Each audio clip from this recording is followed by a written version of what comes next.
dice acá, que son los diagramas cinemáticos. Entonces, un diagrama cinemático, la representación sería esto, o la representación cinemática, por ejemplo, para el eslabón simple, en este caso no es directamente un diagrama, sino que solamente es una línea. Estos son los puntos de unión que se indican de esta manera. Este es una biela en el cual tengo este punto, que lo tengo que indicar, ¿sí? Por las características que tiene este elemento. Esto es un eslabón complejo, en el cual los tres puntos representativos serían estos puntos. Estos serían los puntos donde lo unimos a otros cuerpos, ¿sí? Y la unión de perno se indica de esta manera. Este es el diagrama cinemático para estos componentes que son sencillos, ¿sí? Para estos componentes se indican de esta manera. Se indican los puntos de unión correspondientes. Acá tenemos, por ejemplo, una corredera. En este caso tenía un elemento de traslación. El cinemático se indica de esta manera, la traslación. La leva, que es la que vamos a ver en la clase que viene. La leva, este sería el seguidor. Se indica de esta manera el diagrama cinemático. En el caso de tener dos engranajes, el diagrama cinemático estaría representado de esta forma. Fíjense que nosotros, en lo que es mecanismo, ya hemos trabajado con muchos de ellos. Lo que pasa es que necesitábamos conocer algunos conceptos para poder después asociarlos. Así que ahora podemos vincular todo esto que estamos viendo con los mecanismos que estuvimos estudiando en clases anteriores. Bueno, entonces, por ejemplo, vamos a trazar el diagrama cinemático de una máquina que se usa para cortar chapa.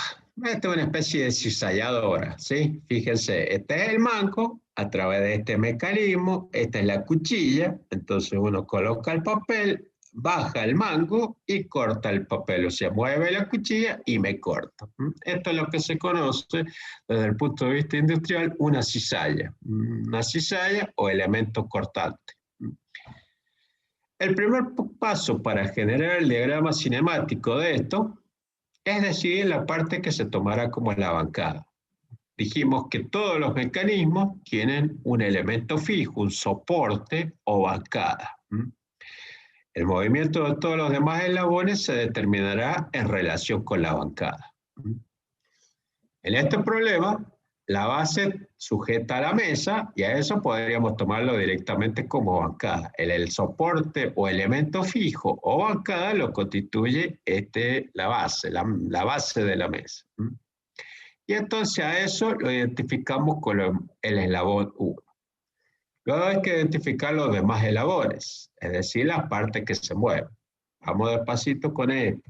Esto es lindo, pero lógicamente requiere un cierto tiempo. No tenemos mucho tiempo como para detenernos en esto.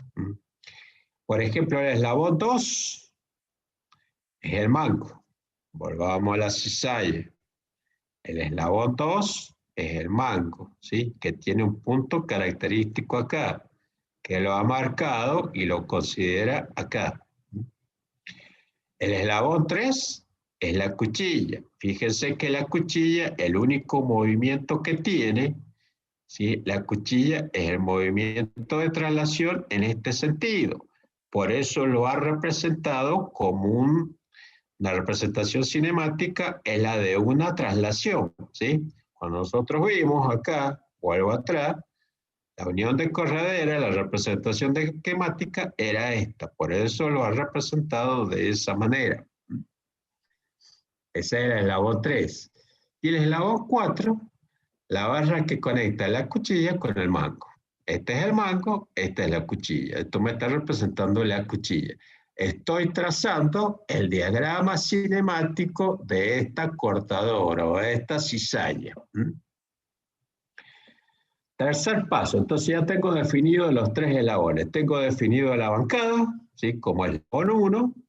Tengo definido el eslabón 2, que es el mango. Tengo definido el eslabón 3, que es la cuchilla. Y tengo definido el eslabón 4, que es la que vincula el mango con la cuchilla. Eso sería los 4 eslabones. Ahora identificar las uniones. Se utilizan pernos para unir el eslabón 1 al 2, ¿sí? Estos puntos. Punto 1 al 2 necesito pernos. Tengo que buscar las uniones que serían estos puntos característicos, ¿sí? Esta sería la mesa, este es el eslabón 1, estos serían los puntos característicos y aquí voy a tener otro punto característico. Entonces está marcado acá. El 2 al 3 y el 3 al 4. Estas uniones se identifican con letras. Entonces tenemos letra A, la unión de la bancada con el mango, el B, la unión del mango con el elemento que me mueve la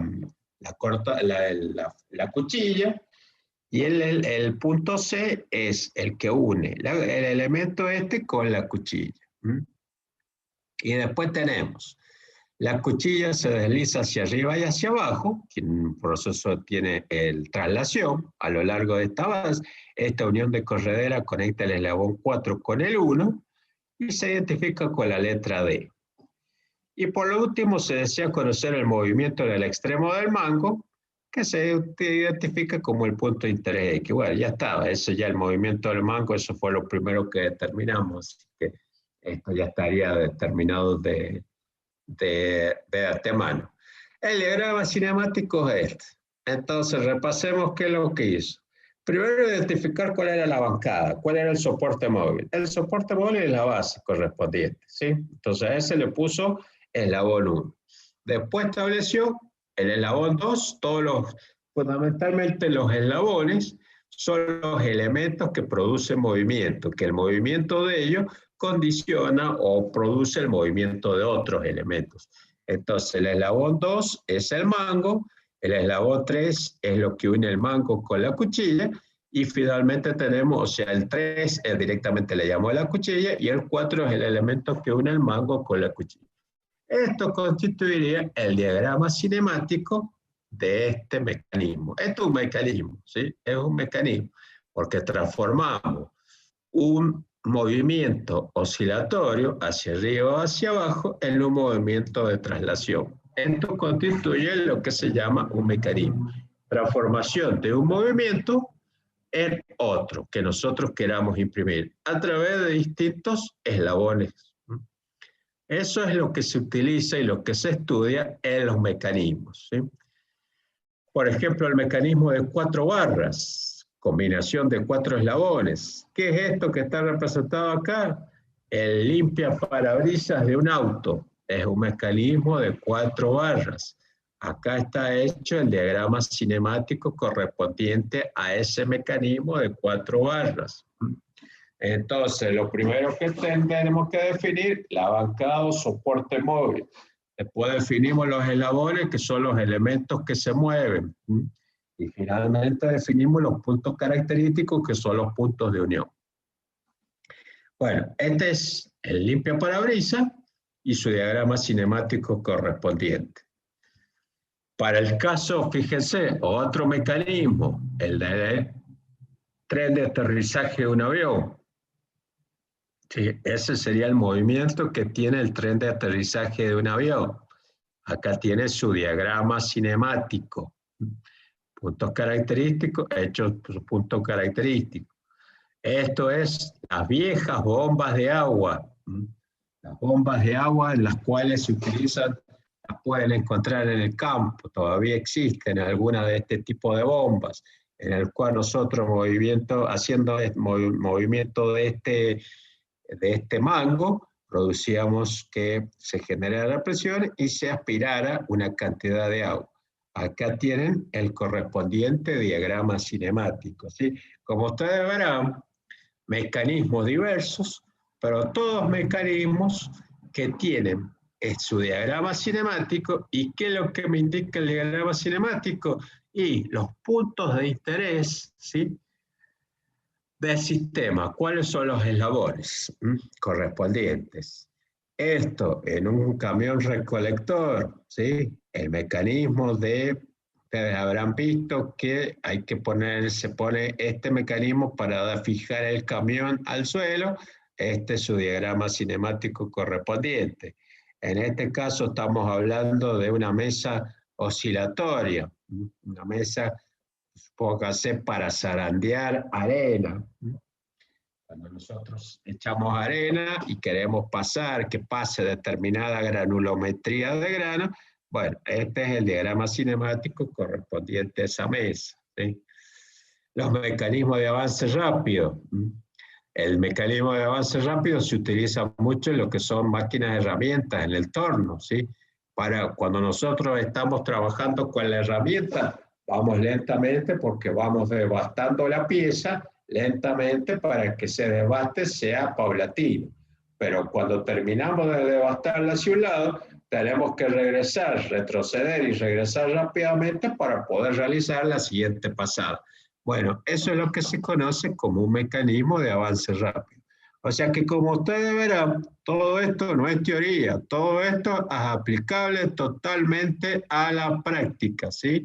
Indudablemente que el diseño de esto no es lo que ustedes necesitan conocer. Ustedes necesitan conocer que existe este tipo de mecanismo que está presente y si es posible poder determinar cuál es el diagrama cinemático correspondiente. Bueno, pares cinemáticos planos. Básicamente nosotros vamos a trabajar con los pares cinemáticos planos, como siempre, porque vamos a trabajar con planos en 2 dimensiones. O sea, eso se le llama un par cinemático plano, trabajar en 2 dimensiones. En vez de trabajar sobre los 3 ejes, directamente trabajamos en 2 dimensiones, consideramos el tercer eje valor unitario, y los representamos de igual manera. Entonces, por ejemplo, un par cinemático giratorio se indica de esta manera. No se hace este esquema, sino que directamente se indica de esa manera. Un par de traslación se indica de esta manera. Un par cinemático de 2 grados de movilidad se trabaja de esta manera. Por ejemplo, 2 grados de movilidad sería 2 ruedas que engranan. Eso sería característico. Un par cinemático giratorio a través de una corredera se indica de esta manera. Un par cinemático que tiene 2 ejes de giro, dependiendo de dónde lo vinculemos, podemos tener si lo vinculamos en B, podemos tener este sentido de giro, si lo vinculamos en A, tenemos en este sentido de giro, se indica de esta manera. Un par cinemático de 3 pares giratorios, esta es la representación correspondiente. Bueno, hay diversas maneras, si no lo complejicemos más, ya hay pares cinemáticos mucho más complejos, con que conozcan en definitiva esto, ya uno se queda conforme, ¿sí?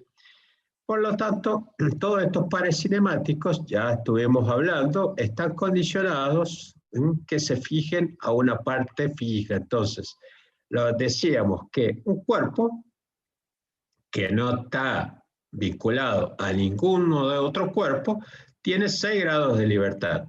Tiene 3 traslaciones, según el eje Y, según el eje X, según el eje Z, y tiene 3 rotaciones, ¿sí? Según los ejes. Si lo representamos en el plano, como habíamos dicho que íbamos a trabajar en el plano, ya eso se reduce a 3 grados de libertad. Tenemos 2 traslaciones según el eje X y según el eje Y, y tenemos una rotación. Ahora, 2 elementos separados tienen 6 grados de libertad entre los 2. Dijimos que este tiene 3, entre los 2 son 6. Pero si los vinculamos, ¿sí? Si los uno mediante un par inferior, por ejemplo, un par inferior, en este caso, voy a tener 4 grados de libertad entre los otros 2. O sea que estoy restringiendo 2 grados de libertad. Si los uno mediante un par superior a estos 2 cuerpos, restringimos 1 grado de libertad y por lo tanto entre los 2 van a tener 5 grados de libertad. O sea que ustedes ven que si nosotros vinculamos 2 cuerpos, 2 elementos o 2 eslabones, ¿sí? Tenemos que analizar convenientemente cuántos grados de libertad nos van a quedar. ¿Y qué es lo que son los grados de libertad? Son los movimientos que va a tener ese mecanismo, ¿sí? Básicamente son los movimientos que va a poder realizar ese mecanismo. el mecanismo biela-manivela, que es el que van a estudiar ahora con el ingeniero García en un rato, ¿sí? Van a hacer un ejercicio, van a estudiarlo. Por ejemplo, para determinar los grados de libertad que tiene el mecanismo de biela-manivela, se aplica lo que se llama la condición de Groevel o fórmula de Chebyshev, que dice que para determinar los grados de libertad es 3 por n. N es el número de elementos que se mueven, número de elementos móviles, menos 2 pares inferiores, menos un par superior. Esa es la fórmula general, la condición de Groevel o fórmula de Chebyshev. Entonces, si la aplicamos a este sistema de mecánica, vamos a tener que son 3 elementos los que se están moviendo, ¿sí? En este caso son 3 elementos porque tenemos el sistema biela-manivela, la rotación y el pistón correspondiente. Tenemos 4 pares inferiores, porque son todos superficies. Tenemos par acá, tenemos un par inferior acá, un par inferior acá, un par inferior, 4, pero no tenemos pares superiores, o sea que es 0. Si aplico la expresión me da que es 1. Cuando los grados de libertad es 1, se dice que el movimiento es obligado o hablamos de lo que se llama un movimiento desmodrómico. ¿Qué significa esto? Y que el único movimiento que permite este mecanismo, o sea, transforma este movimiento de rotación en un único movimiento que es el de traslación. O sea, que siempre que nos dé 1, hablamos de un movimiento obligado y hablamos de un movimiento desmodrómico. O sea que la única condición que tengo es que este pistón se desplace, tenga traslación hacia arriba, hacia abajo, punto muerto superior, punto muerto inferior. Otro caso, otro ejemplo, el de la leva con su seguidor, ¿sí? De la leva con su seguidor, este es el elemento que seguramente vamos a estudiar en la próxima clase.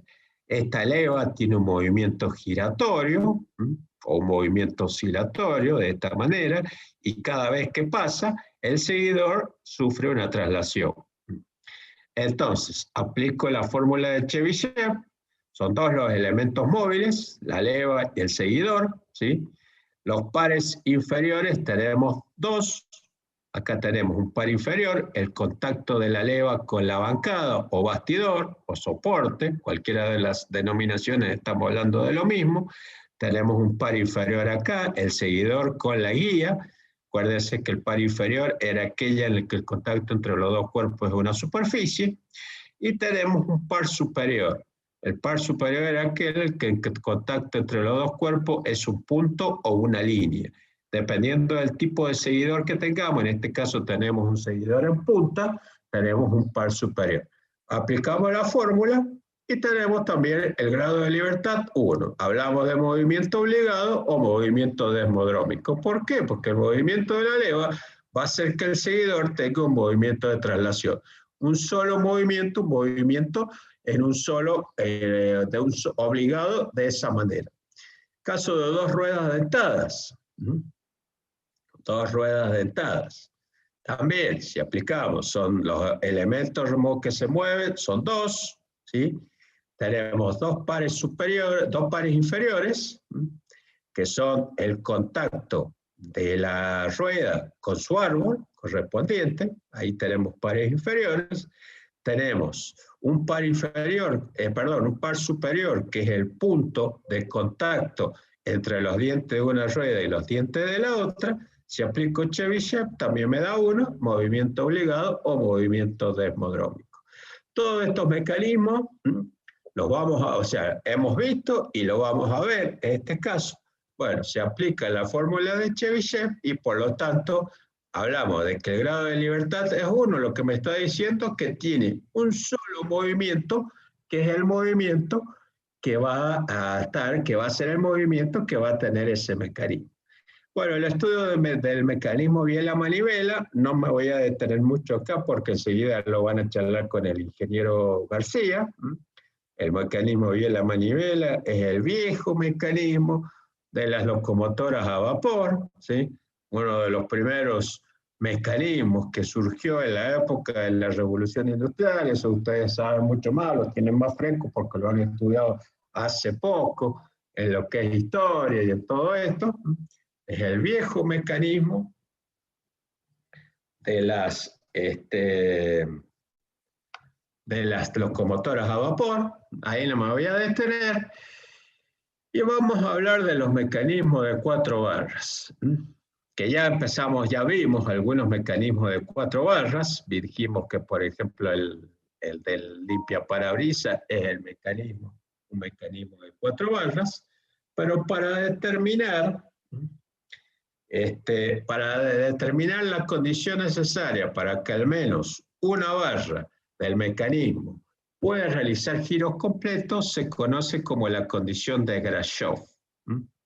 Y esa condición dice que si la longitud de la barra más corta más la longitud de la barra más larga es menor que la suma de las longitudes de las otras 2 barras, entonces al menos una barra del mecanismo podrá realizar giros completos. Ya vamos a ver algunos videitos sobre los mecanismos de 4 barras. Bueno, se tiene que cumplir esta condición y por lo tanto vamos a tener que una de las barras va a realizar un giro completo. ¿Dónde se verifica un mecanismo de 4 barras? Bueno, esta es la aguja, esto sería la aguja de una máquina de coser, indudablemente que este es el esquema de una máquina de coser del año del Jopo, hoy viene un poco más tecnificada, pero básicamente es un mecanismo de 4 barras. Un mecanismo de 4 barras es de esta retroexcavadora. Un mecanismo de 4 barras, esto ustedes los petroleros lo pueden asimilar a la cigüeña. También es un mecanismo de 4 barras, hay distintos ejemplos, ¿sí? Este es un mecanismo también, en este caso no de 4 barras, esta animación está mal puesta, pero es un mecanismo, lo que quería mostrar que es un mecanismo, fíjense que es un mecanismo que produce el movimiento de los pistones en un determinado sentido, ¿sí? Mecanismo de 4 barras, se clasifican de doble manivela, manivela balancín, doble balancín, punto de cambio, triple balancín. Bueno, esto vamos a ver algunas animaciones, no sé si hoy día o la clase que viene, para que no se haga larga y le podemos lugar al ingeniero García, vamos a ver algunas animaciones. Bueno, y finalmente, todo esto yo necesito determinar los centros instantáneos de rotación. Dijimos que si se cumplía la condición de Grashof, al menos una de las barras tenía giros completos. Por lo tanto, vamos a tener que esas barras van a tener un centro instantáneo de rotación. ¿Cómo determino los centros instantáneos o el número, cuántos centros instantáneos de rotación en un mecanismo? A través de esta fórmula, donde n es el número de elementos que se están moviendo, ¿sí? Entonces, por ejemplo, bueno, para determinar, me quiero ir a este ejemplo, el procedimiento para hallar los centros instantáneos. Este es el mecanismo de 4 barras. Este es un mecanismo de 4 barras. Entonces, a cada uno de los puntos de unión le doy el nombre correspondiente. Acá está, esta es la barra 1, con la barra 2, a ese punto le pongo 1, 2, la barra 2 con la 3 le pongo 2, 3, la 3 con la 4, 3, 4, y la 4 con la 1 le pongo 1, 4 o 4, 1. Eso es lo mismo. Entonces, antes que nada, ¿cuántos voy a tener? Primero dice, hallar el número de centros. En este caso voy a tener 6 centros. O sea, 6 centros, aplicando la fórmula voy a tener 6 centros. ¿Sí? 6 centros. Por ejemplo, son 4 barras. 4 barras. 4 menos 1 son 3. Acá me quedaría 4 por 3. 4 por 3, 12. 12 dividido 2 son 6 centros. En este caso, mecanismo de 4 barras. Tengo que encontrar 6 centros. Entonces, hay el número de centros. Hago una lista de todos los centros. ¿Sí? Voy a tener Por simple inspección o visualmente ubico las vinculaciones entre las distintas barras. Eso ya constituye centros de rotación. Entonces tengo la vinculación de esto, este es un centro, este es otro, ya tengo 4 ubicados. ¿Sí? ¿Y cómo ubico los otros 2? Porque dije que me daba 6. Los otros 2 usando la ley de los 3 centros, o ley o teorema de Kennedy. Cuando 3 centros cualquiera tienen movimiento plano, cuando 3 cuerpos, perdón, cualquiera tiene movimiento plano, sus 3 centros instantáneos están en línea recta. Entonces, un centro es un punto común a 2 cuerpos. En este caso, 2, 3 gira alrededor de 1, 2, porque pertenece a 2. Pero 2, 3 pertenece también a 3. Y 3 está girando alrededor de 1, 3, alrededor de este punto. Entonces vemos que un mismo punto, el 2, 3, tiene 2 velocidades distintas. Va a tener 2 velocidades distintas. Y esto no puede ser porque estamos trabajando con cuerpos rígidos. La única solución es que los 3 centros estén alineados. Esa es la condición para aplicar el teorema de Kennedy. Del teorema de Kennedy, si ustedes lo buscan o lo googlean, van a encontrar muchas más consideraciones al respecto.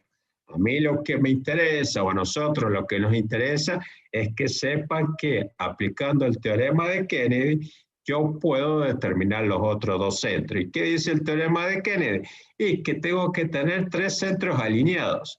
Entonces, ¿cómo determino los otros 2 centros que me estaban faltando? Prolongando esta barra, prolongo esta otra barra, el punto de intersección, voy a tener el punto de intersección que va a ser el centro 2, 4. Y ahora, para determinar el último centro instantáneo de rotación, prolongo esta barra, prolongo esta otra barra, donde se corta, tengo el centro instantáneo 1, 3. Bueno, hay que hacer este cuadrito para no perderse y para poder determinar los centros que están faltando. En definitiva, y repasando, aplico para determinar los 3 centros, la cantidad de centros, aplico esta expresión. Una vez que aplico esta expresión, yo sé la cantidad de centros que voy a tener. Por simple inspección o visualmente determino las vinculaciones o los vínculos entre las barras. Eso ya me está dando centros instantáneos de rotación. ¿Sí? Como me están faltando, en este caso me están faltando 2 centros, bueno, aplico Kennedy, que dice que los 3 centros tienen que estar alineados. Por lo tanto, para poder determinar esa condición, prolongo las rectas correspondientes donde el punto de intersección me determina los otros 2 centros. Esa sería la determinación de los centros instantáneos de un mecanismo de 4 barras.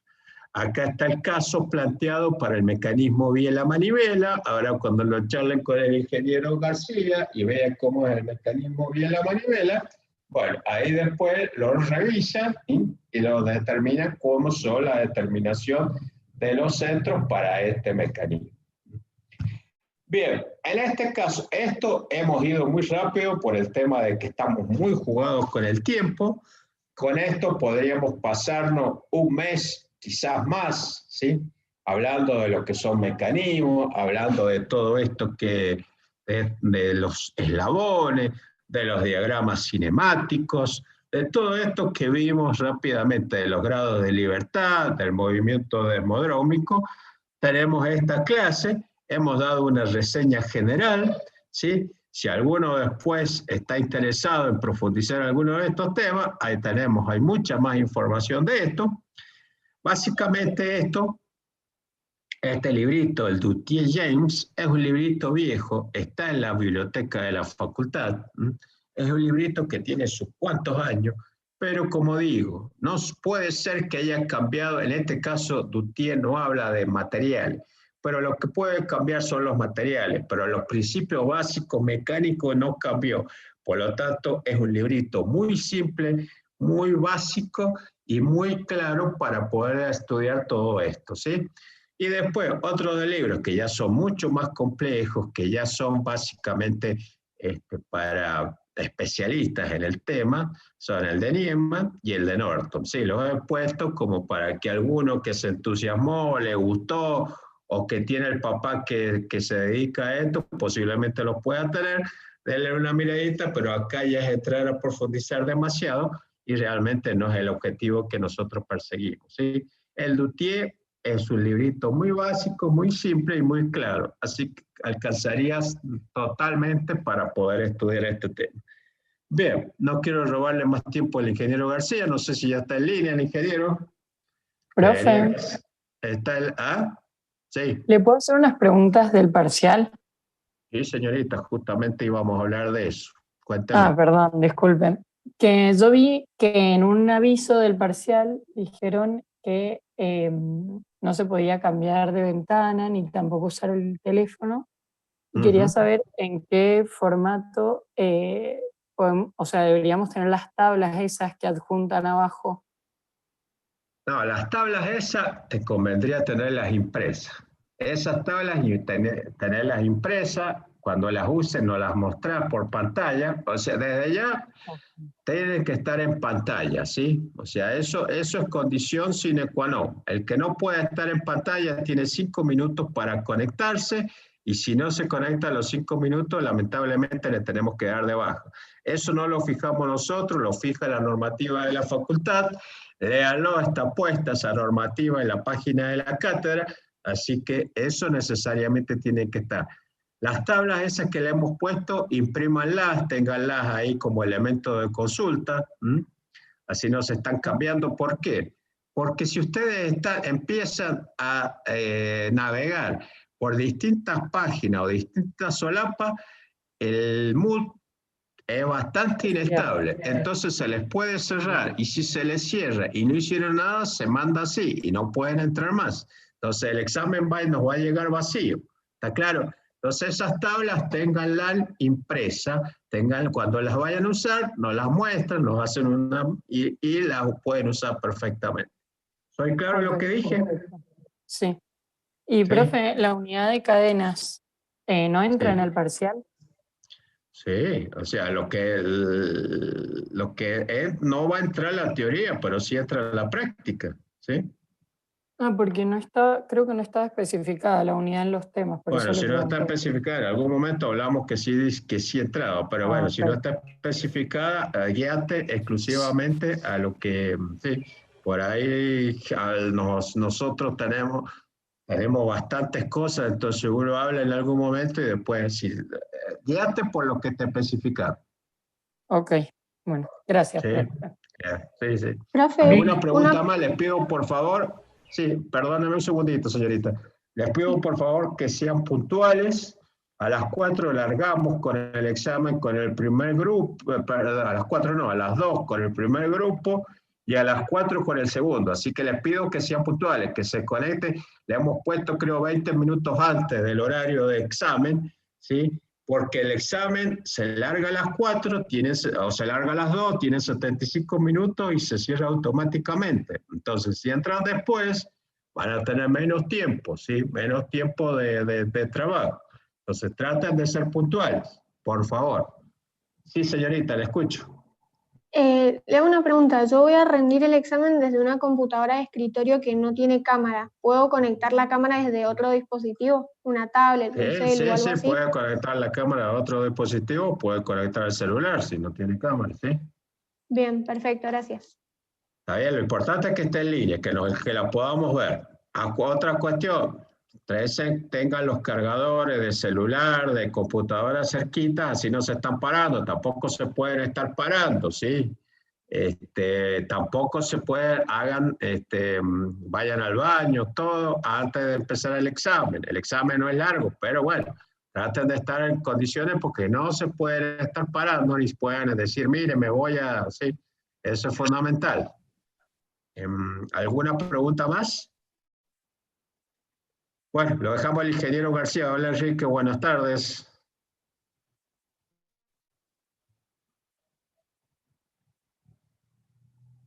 Querés cerrar el micrófono, Enrique.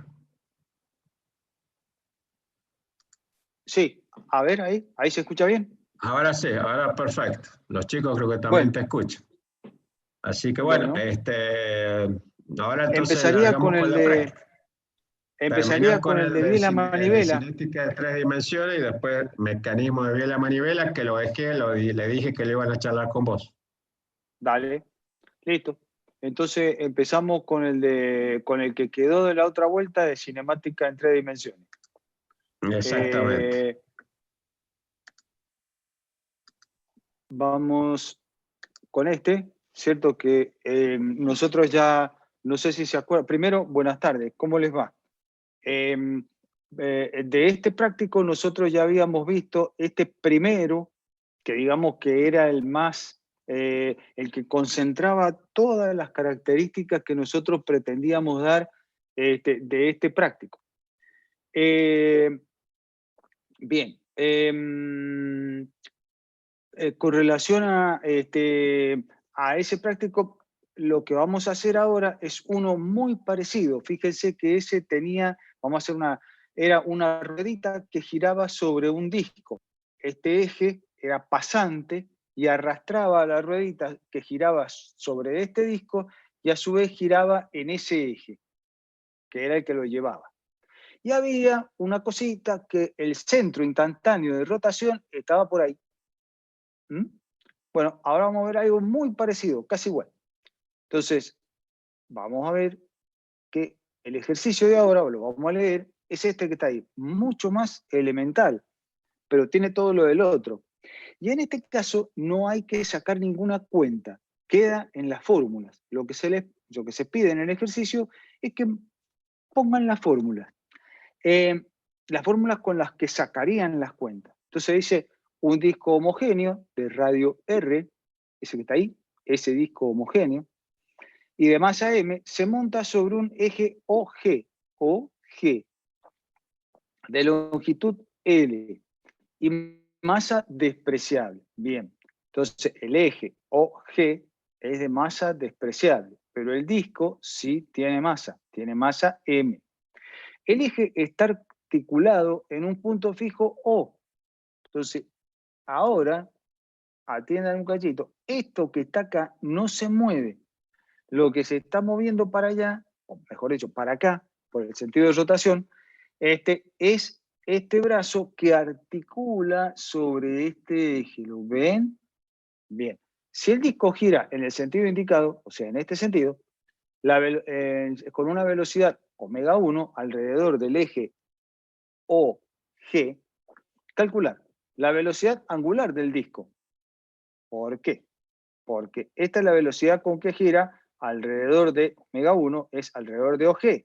Pero al comenzar a girar sin deslizar, esto empieza a moverse para allá. Entonces aparece otra velocidad angular alrededor de este eje que está acá. Entonces, la velocidad angular total va a ser la composición de ambas velocidades angulares. Y de ahí me pide la cantidad de movimiento angular alrededor de O, la energía cinética y el vector momento en G. Bueno, todo eso ya lo hicimos en el otro ejercicio. Nada más que ahora lo que está pidiendo es que quede en la fórmula escrita. Entonces vamos a ver. Tiene una sola cosita, esta hoja que sigue, tiene una sola cosita que tiene un errorcito. Ya lo vamos a marcar. Entonces, empecemos. Omega, la velocidad que me pide es la velocidad compuesta, la de omega 1 y la otra omega 2 alrededor de este eje. Bien, entonces es una formulita parecida a la que hicimos en el ejercicio anterior, omega 1 y, porque está considerando que según ese eje, y dice, bueno, voy a asociar acá un sistema que va girando junto con el disco, donde este va a ser el eje X, entonces ahí tengo omega 1 y. Y después, por la convención de signo adoptada, la composición de la 2 me da menos omega 2J. Omega 2 es esa que está ahí. Y por ser menos omega 2, quiere decir que va para adentro. ¿Por qué? Porque el disco está girando así y esto hace tuc. Entonces, por la regla de la mano derecha, va hacia adentro. Ya tengo entonces cuánto es la velocidad omega. Tengo un solo problema, que la velocidad omega 2 no la sé. Entonces, si yo dejo la fórmula así como está ahí, le falta. Porque alguien va a decir, mirá, está muy bonita, pero no sé cuánto vale omega 2. ¿Me decís cuánto vale omega 2? Bien. Entonces ahora vamos a sacar omega 2. Para determinar omega 2 se define que la velocidad de C es 0. O sea, que hay un punto C que acá no está marcado y que ya dijimos la otra vuelta que el punto C está acá. Entonces, es el centro instantáneo de rotación. Entonces, la velocidad es 0. Correcto. Entonces, omega, esa velocidad omega que no conozco y es la composición de las dos y que probablemente sea una velocidad, como esta está para abajo, esta está para allá, probablemente omega tenga un sentido en este sentido. ¿Cierto? Ahí. Por ahí va a andar. Y me dice RC. Entonces, va a ser un punto, un vector. Esa distancia va a ser un segmento que va desde C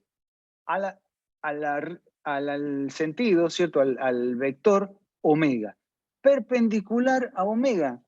Si no, no sirve. Entonces, omega por RC. Entonces, no va a estar en este plano, ni en este otro, sino que va a estar perpendicular al plano donde está omega. ¿Lo entienden? Bueno, después mírenlo bien. Entonces, esto me permite, ¿cierto? Con todo lo que yo ya sé, me permite entonces que yo pueda poner que omega es esto que está acá. Omega 1i menos omega 2 por j.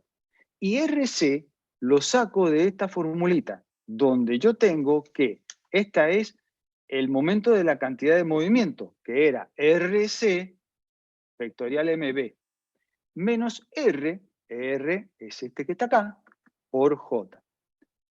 Esto no me da el tiempo como para que lo desarrolle más. Les pido por favor que lo vean y después si quieren en la consulta lo desarrollamos todo lo que haga falta, pues lo tengo desarrollado. Bueno, después operando vectorialmente con esto y matricialmente me va a quedar entonces esta formulita de donde yo puedo despejar cuánto vale omega 2. Atento que acá viene, por favor anótense. Estamos en el slide número 7, en la última fórmula del slide. Entonces anoten que esta formulita tiene un error. ¿Por qué? Porque estoy reemplazando en omega. ¿Ven? Y me dice omega 1i menos este signo que está acá, que dice igual, no es igual, es menos omega 2j. Pero omega 2 vale, como vimos acá, R omega 1 sobre la cantidad de movimiento angular. Entonces ahí sería menos este valor J. Y ahí queda la fórmula. Ya está, se terminó. Ya saqué cuánto vale omega. Esto es lo único que tiene dificultad, sacar cuánto vale omega y entender todo esto que hago acá. Entonces les pido que después, cuando ya pase el fragor de la batalla, del parcial y qué sé yo, se sienten un poquito, lo vean y lo discutimos en la consulta. Lo que me queda por sacar son todas cosas donde yo tengo que aplicar lo que ya sé. Entonces, yo tengo entonces que me piden que saque el momento de la cantidad de movimiento con respecto a O. Bueno, y eso yo sabía cuánto era, porque saco directamente cuánto vale las componentes de ese momento, ¿cierto? Y hago la suma. Ahí tengo entonces todas las componentes en función de los datos que yo tengo. Eso lo expreso de esta manera. Ya está. Eso es lo que hemos visto en la teoría. Y luego la energía cinética también es reemplazar lo que ya tengo como datos y obtengo este valor, que lo hemos visto en la teoría. Y me queda entonces finalmente el vector cantidad de movimiento lineal, que es lo que usamos, MB, es lo que usamos para sacar L allá. Entonces es algo que ya lo usé y que ya lo tengo, ¿cierto? Que ahora lo reemplazo en función de los elementos que componen y de los datos que tengo en función de las fórmulas que vi en la teoría. Entonces, alguien me puede decir, mire, ¿para qué sirve este ejercicio donde yo lo único que hago es poner todo las fórmulas que ya vi en la teoría? Bueno, esta es una manera, una picardía, para que haya teoría en la carpeta de trabajos prácticos. Así de sencillo. Entonces, que uno pueda tomar con la carpeta de trabajos prácticos algo que está en la teoría. Nada más. Eso en la parte, como estamos haciendo dentro de la virtualidad, no sé si es muy aplicable porque en general uno trata de tomar como ejercicios cosas que den números en el parcial y en los ejercicios de los exámenes, ¿cierto? En los exámenes virtuales. Bueno, pero en la presencialidad este ejercicio es bueno para que en el ejercicio se pueda tomar algo de teoría. Queda así. No tiene muchas particularidades. Se los dejo, por favor, mírenlo, como siempre les digo, y vemos de verlo si podemos en alguna de las consultas cuando ya estén preparando las cosas para rendir. Pasamos de acá al ejercicio de biela-manivela. Si todo sale bien, me gustaría, a ver si esto se ve, me gustaría, acá está el mecanismo de biela-manivela, presentado en un, no sé si se ve bien, si se escucha la música. Sí, ¿Está bien? profe, se ve y se escucha. Bárbaro, excelente. Y yo lo puedo ver. Bueno, esto está sacado de YouTube, es nada más que un modelo, ¿cierto? Donde en vidrio transparente, está representada lo que sería una locomotora.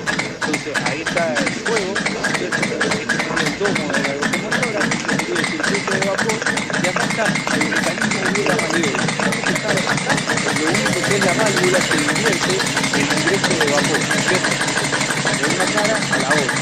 Bueno, y acá está entonces el resultado del mecanismo de la manivela, donde lo que está pasando ahí adentro de ese pistón se está traduciendo en un movimiento giratorio, que esto que acá sería la rueda de la locomotora, ¿cierto? Bueno, ya ahí ya empezó, se acabó un poco el vapor y empieza a detener a disminuir su velocidad. La idea era presentarles todos los elementos antes de que ya hagamos el ejercicio, ¿cierto? Entonces ahí está el pistoncito, esta es la biela, ¿cierto?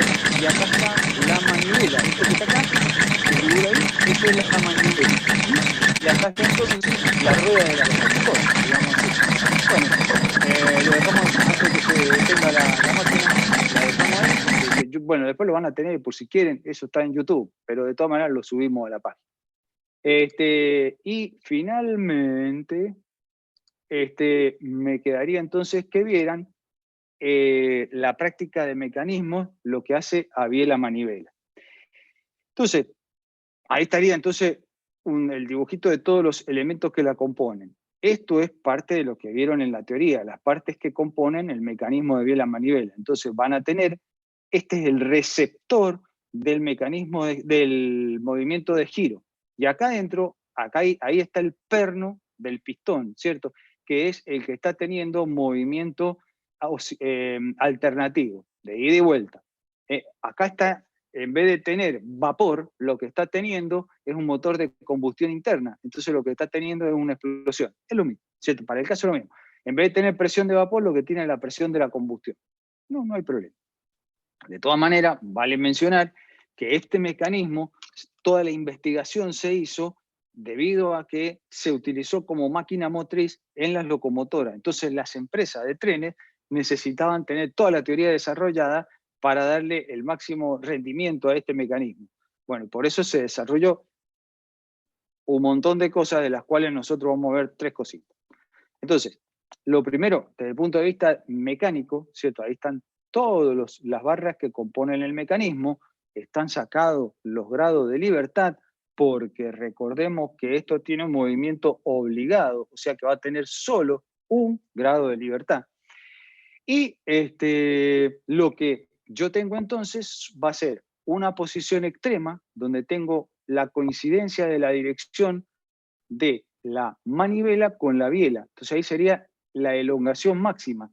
Después la presión de gases hace que esto vaya retrocediendo a una posición como esta, que es la posición de mínima, ¿cierto? De mínima elongación de la biela manivela y de máxima carrera o stroke en la bibliografía americana del pistón, ¿cierto? Entonces ahí desarrolló la máxima carrera y ahora vuelve, entonces vuelve a pechar entonces los gases hacia afuera en un motor de combustión interna o invierte acá ahora en la otra cara, entra el vapor y pecha el pistón hacia aquel lado. Bien, la posición, ¿cómo se obtiene la posición acá? Entonces yo voy a determinar la posición desde que yo tengo la máxima elongación, esa que tengo ahí, ¿cierto? Que sería R más L, ¿cierto? Y a medida que va girando, yo voy a tener entonces un determinado ángulo φ, un determinado ángulo psi, y esa va a ser la posición instantánea. Entonces yo relaciono esa posición desde una posición inicial, que es la máxima, ¿cierto? La relaciono a la posición instantánea, que sería x extendido menos la mínima elongación que tengo. Y me da esta fórmula. Esta fórmula tiene una cosita, está en función de un ángulo que depende de omega t. Entonces reemplazo y tengo entonces que está todo en función de omega por el tiempo. Bien, ya está la fórmula, ya tengo todo lo que necesito saber. ¿Qué es lo que pasa? Que acá tengo una cosenoidal. Entonces lo que aparece como rápido es decir, ah, perfecto, la posición varía según un coseno. Sí, pero no, porque hay otra cosita acá que es complementaria. Entonces cuando yo la represento, fíjense que esta es la línea verdadera de la posición, mientras esta que está acá es una función coseno pura. Entonces quiere decir que es casi coseno, porque tiene una cosita acá que modifica un poquito la función coseno. Para sacar la velocidad de ese punto, yo lo único que tendría que hacer es derivar. Y si esta era una función coseno y yo la derivo, me va a dar una función seno. Entonces vamos, esta sería la velocidad. Donde da una función seno, bárbaro, está fenómeno, la función seno la conozco de memoria, pero tiene una cosita acá que la modifica. Entonces cuando yo obtenga la gráfica, me va a dar que esta era la función seno pura. Y esta que está aquí es la función de la biela manivela, o sea que es seno, manontropo, o sea, hay una cosita ahí que no es del todo. Entonces, fíjense que si bien yo la puedo asimilar y la puedo trabajar como si fuera una senoide, no lo es por completo. Finalmente, si yo quiero hacer la aceleración, no me queda más que hacer la derivada de la velocidad. Y voy a tener esta formulita. Bien, ¿dónde es otra vez una función coseno? Sí, pero no, porque tiene también otro montón de cosas acá atrás. Entonces, cuando yo la represente gráficamente, me va a dar que esta que está acá es la función coseno pura. Y esta que está acá es la función de la biela manivela. Eso tiene un montón de implicancias, porque entonces yo cuando saque los esfuerzos y las fuerzas de inercia que trabajan sobre la biela manivela, fundamentalmente para ver las cargas que voy a tener sobre la bancada, las cargas que voy a tener sobre la biela, sobre el perno de pistón, sobre el muñón del cigüeñal, todo, tengo que sacar todo eso. Entonces, la variación que voy a tener para llevarlo a la fatiga y todo eso, no es una carga alternativa pura. Es alternativa, pero tiene sus cositas. Entonces, hay que entrar a ver cuáles de las curvas de las que estudié me manejo y qué sé. De todas maneras, acá estamos en la parte cinemática, con que lleguemos hasta acá, estamos jamón. Así que lo único que me queda para terminar el práctico es tomar alguno de esto puede ser hecho de dos maneras, a pulso, con una calculadora, o que utilicen cualquiera de los sistemas que ustedes han aprendido en computación, ¿cierto? Cualquiera de los programas de cálculo que han, y colocan entonces las tres fórmulas a calcular. Velocidad en función de tiempo, posición en función de tiempo, velocidad y aceleración. Y la variable, que es el ángulo, varía cada 5 grados, ¿cierto? O sea, omega t, ¿cierto? Lo vamos a ir haciendo variar cada 5 grados. Entonces el primero tendrá 0, el segundo, el omega t dará 5 grados, el tercero, el omega t dará 10, 15, 20, 25, ¿cierto? Y los datos de la manivela son 300 milímetros, la longitud de la biela son 600 milímetros, etc. Es lo único que hay que hacer. Reemplazar, bueno, si eso lo hacen con un Excel, ponen las tres fórmulas, ponen el valor, arrastran y ya está listo. Y si lo quieren graficar, en el Excel sale derechito graficado. Si lo usan con alguno de los programas que aprendieron, les va a dar con mucha mayor precisión que el Excel, porque el Excel es un programa nada más de trabajo, no es de investigación, y van a obtener resultados muy similares y gráficos mucho mejores. Eso es todo. No sé, yo se los dejo. No les tendría que ofrecer dificultad, porque no es nada más que tomar 3 fórmulas, reemplazar y que le dé los valores. De todas maneras, como digo siempre, estamos en la consulta, full live para ustedes, así que después de que pase el sofocón del parcial, en el cual seguro todos van a aprobar, nos vemos.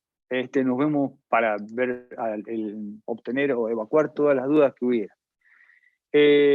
No sé, yo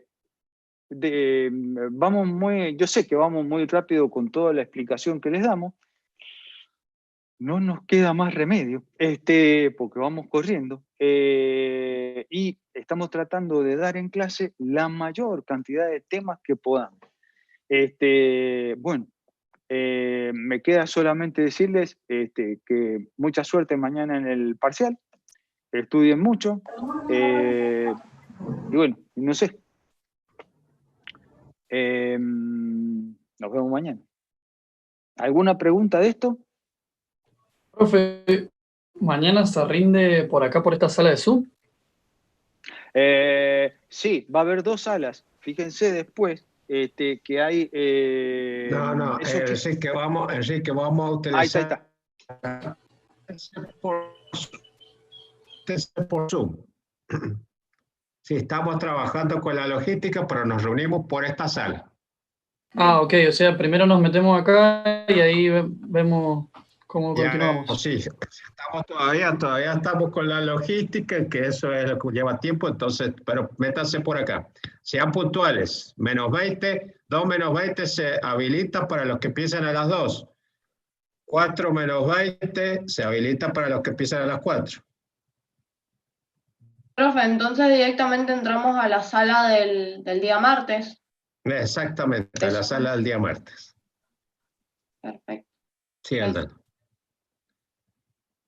Chicos, queda liberado. Si no hay más preguntas, queda liberado. Que tengan una buena tarde, si Dios quiere. Listo, perfecto, profes. Muchas gracias. Enrique, mantenete en línea un segundito.